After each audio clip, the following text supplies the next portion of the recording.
اس لیے کہ انسان اس وقت انسان ہونے کا پتہ دیتا ہے جب وہ یہ بتائے میں کچھ ہوں، میرا ایک ارادہ ہے، ارادے کے بعد ایک راہ کا انتخاب کرے۔ جب تک آدم نے پھل نہیں کھایا تھا آدم کو زمین پر بھیجا بھی نہیں تھا، زمین پر بھیجنا سزا نہیں تھی، آدم کے عہدے کا چارج تھا جو دیا گیا کہ آدم اب اس قابل ہو گیا ہے، اس کو زمین پر بھیج دیا جائے۔ پھر کیا کرو؟ اب جاؤ، اہبطوا، زمین پر اتر جاؤ، اما یاتینکم منی ھدی فمن تبع ھدایا فلا خوف علیہم ولا هم یحزنون۔ اب ہدایت آئے گی میری طرف سے، جو تم میں سے ہدایت کرے گا، جو تم میں سے ہدایت کا اتباع کرے گا، فلا خوف علیہم ولا هم یحزنون، اس پر نہ خوف ہوگا نہ حزن ہوگا۔ تو دیکھو اب دونوں بیٹے آدم کے زمین پر، اتنی بڑی وسیع زمین، کتنے نفوس؟ 4 نفوس۔ یہ نہ کہنا اکنامکس کا مسئلہ ہے، اقتصادیات کا مسئلہ ہے کہ لوگوں میں جھگڑا ہو جاتا ہے، نہیں، اگر آدھی آدھی بھی بانٹ لیتے حابیل و قابیل تو جھگڑا نہیں ہوتا۔ جھگڑے کی بنیاد کہاں سے ہوئی؟ کہ جہاں وصایت آدم پر اختلاف ہوا، یہ اختلاف میں اپنی گزشتہ گفتگو سے متصل ہوا، یہ اختلاف ہی ہے جو انسان کے انسان ہونے کا پتہ دیتا ہے۔ ان اختلافات سے گھبرانے کی ضرورت نہیں ہے۔ ہاں، میرا کل کا جملہ، اختلاف برائے علم ہو، اختلاف برائے ترقی ہو، اختلاف نیچے سے اوپر کی طرف ہو، اوپر سے نیچے کی طرف نہ ہو۔ سب ایک جیسی بات کیوں نہیں کرتے؟ کبھی تم نے سوچا گلدستہ وہی خوشنما ہوتا ہے جس میں پھولوں کے رنگ مختلف ہوں۔ ایک رنگ کے پھول ایک گلدستے میں جمع کر دو تو گلدستہ نہیں بنتا، وہ پھولوں کا مجموعہ ہے۔ گلدستہ تو وہ ہے جس میں سب کا رنگ الگ ہو۔ یہ تغیر تھا جو انسان کو دیا گیا، آواز دی، انسان تجھ کو بھیج دیا، تجھ کو خلق کر دیا، تجھ کو اتنا بلند بنایا۔ هو الذی خلق لکم ما فی الارض جميعا، جو کچھ زمین پر سب کچھ تیرے لیے، تو ان کے لیے نہیں ہے۔ جماعت کس کے لیے؟ تیرے لیے۔ نبات کس کے لیے؟ تیرے لیے۔ حیوان کس کے لیے؟ تیرے لیے۔ یہ انسان کی کوتا بینی ہے کہ جن چیزوں کو اس کے لیے بنایا گیا تھا اس نے اپنے آپ کو ان کے لیے وقف کر دیا۔ یہ سونا کیا ہے؟ جماد، جماعت پر لڑ رہا ہے۔ دولت کیا ہے؟ جو اس کے لیے اس پر لڑ رہا ہے۔ ہاں، جو چیز ضروری ہے تیرے لیے وہ اتنی دے دیں گے تجھے، کسی سے مانگنے کی ضرورت بھی نہیں ہوگی۔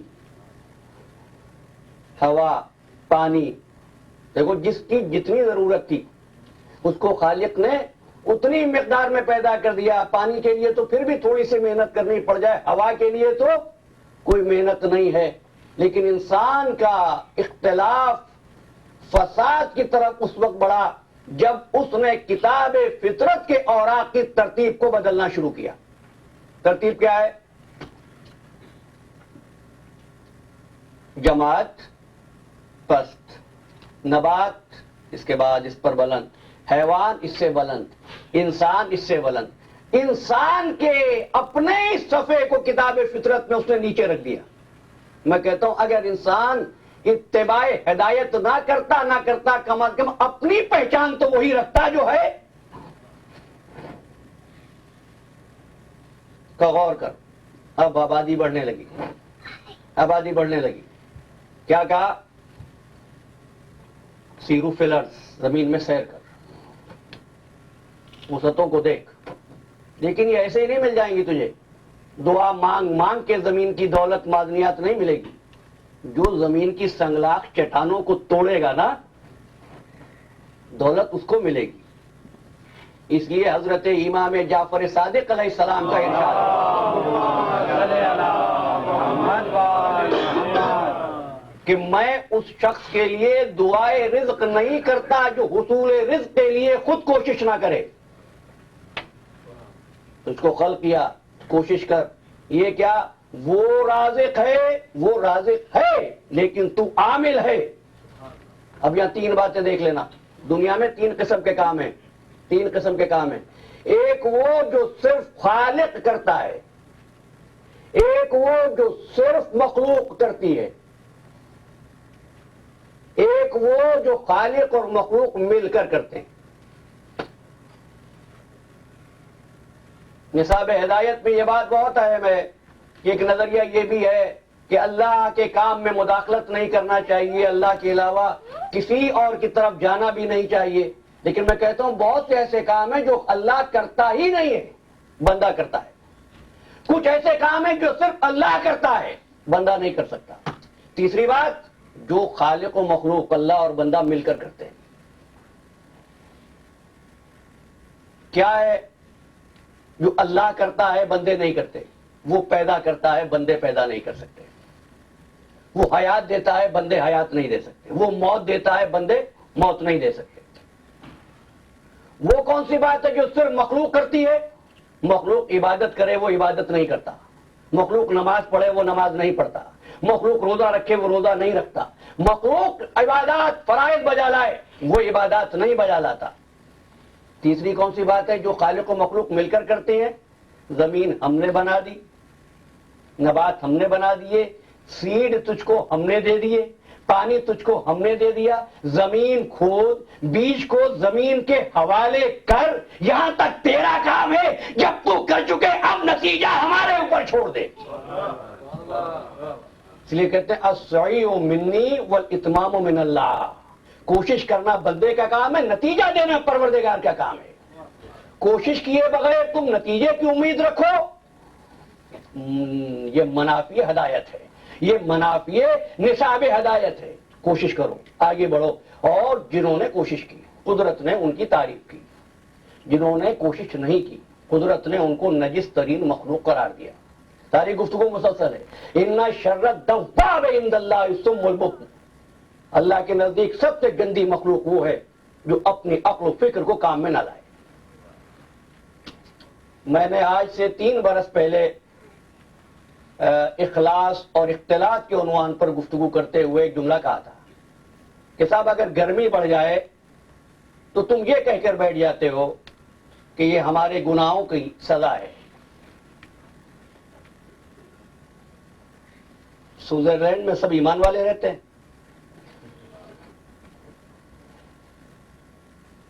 بھئی وہ موسموں کے ان تغیرات کو دے کر ان صلاحیتوں کو آزمانا چاہتا ہے جو تم کو دی ہے۔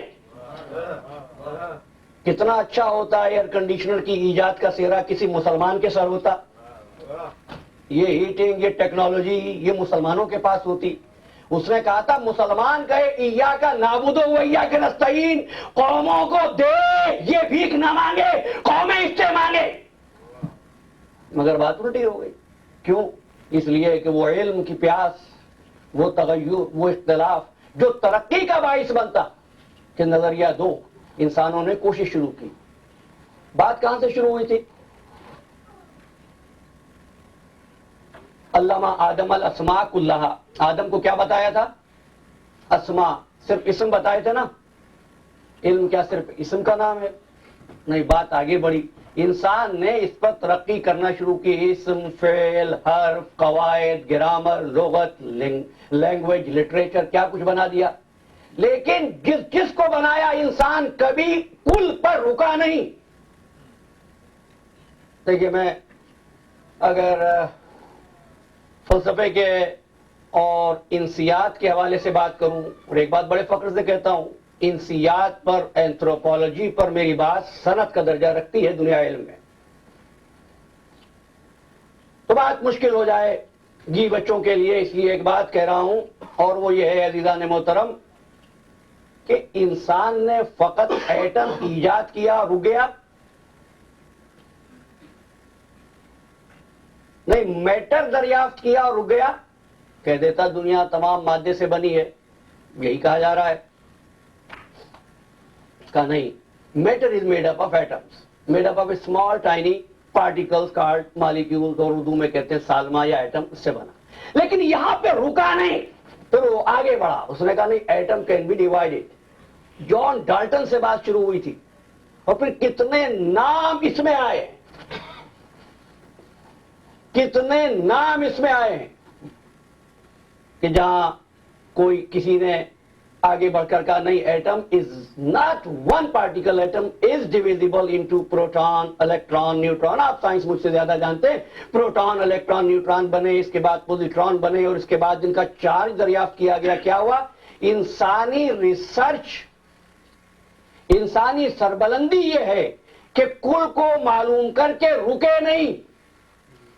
میں اپنے مدعا سے قریب ہو رہا ہوں، بلکہ کل تک پہنچنے کے بعد اجزاء کو معلوم کرے. بس یہی گزارش ہے، جب ہادی کو پہچان لو تو ہادی کے اجزاء کو تلاش کرنا. محمد بلند سلمان. حیدری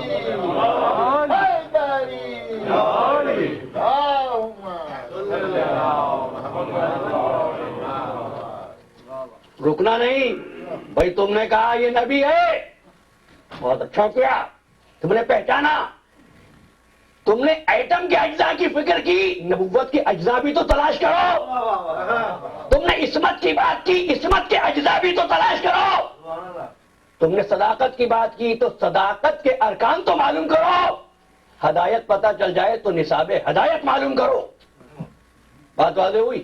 انسان ترقی کرتا گیا. اب آواز دی، سخر الشمس لکم، تمہارے لیے ہم نے سورج کو تسخیر کر دیا.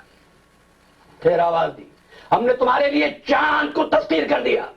آج تک انسان یہی سمجھتا ہے کہ چاند اس نے تسخیر کیا ہے، سورج اس نے تسخیر کیا ہے. مجھے اختلاف ہے اس بات سے. گفتگو کے اس مرحلے پر اس تفصیل میں نہیں جاؤں گا، لیکن جو امور بھی رہ جائیں، بھولتا نہیں ہوں عزیزان محترم، رکتا بھی ہوں تو اس لیے کہ آسان کر سکوں. گفتگو کے آخر میں ریپ اپ کرتے ہوئے تمام تشنا امور کا جواب انشاءاللہ میں دوں گا. سورج اور چاند کو تسخیر کیا. انسان سمجھ رہا ہے تسخیر کیا. تسخیر کرنے کے معنی کیا ہوتے ہیں؟ لغت کھول دینا عربی کی. تسخیر کے معنی ہوتے ہیں جو چاہو وہ کام لے لو.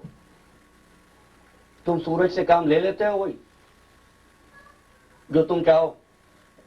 تم چاہو اس وقت سورج نکل آئے، نکالو گے؟ تم چاہو دن میں چاند نظر آنے لگے، نہیں. اب کیا کہوں؟ دیکھو، دنیا والے چاند پر اتر گئے، ہم کو تو چاند بھی نظر نہیں آتا. کتنے مسائل ہیں، کس پر بات کروں. بولے تو تسخیر کرنے کا مطلب یہ ہے جو کام لینا چاہو وہ کام اس سے لے لو. اچھا، مجھے فضائل کی وادی میں نہیں جانا. یہ معلوم ہے میرے نوجوان دوست منتظر رہتے ہیں، لیکن میں یہ چاہتا ہوں کہ جب آپ یہاں سے اٹھیں تو کچھ لے کر جا رہے ہوں. دیکھیے، روشنی کا کیا کام ہے؟